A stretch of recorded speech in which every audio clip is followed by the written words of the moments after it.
The Punisher number 10 by Becky, Cloonan, and Matt Horak. Olaf and the boss stand on the dock at Condor HQ.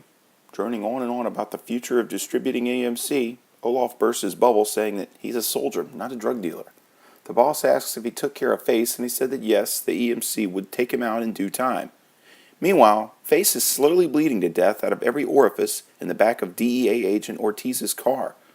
Previously, she'd promised him a quick death if he showed her where Condor's base was located. Losing consciousness, he gives her clues which steers her closer and closer. Back on the deck, some goons mock one of the female mercs for getting her face blown off by the Punisher. She fights back, telling them that the Punisher is a dangerously cruel individual in what he does to bad guys, and he'll be there soon enough to deal with them. As they walk into the woods to relieve the previous patrol, they follow the tracks to where they suddenly stop. Looking up, their fellow guards' bodies hang upside down from the trees. They radio their discovery in that the Punisher is here. There, riding in on Ethel's motorcycle, is Frank Castle, armed with a hatchet. He buries it in some skulls and pulls out a bear trap on a chain. Swinging it from the chopper, he tears the faces off the goons with it. Later, he burns on one of them to death on the motorcycle's carburetor and hits another few with an axe. Spotted by more guards, he tears one of the arms off with the bear trap and blows him away with a shotgun. Opening the sea can filled with EMC, he's nearly ambushed, but manages to get the jump on two more Condor employees. He walks by a guard shack and hears a woman's voice asking for help. There, the woman who had the face injury puts on a hostage act, and once Frank gets too close, she pops him in the neck with a syringe. The issue wraps with the boss addressing the organization with a pep talk of sorts on how they're priming to take over.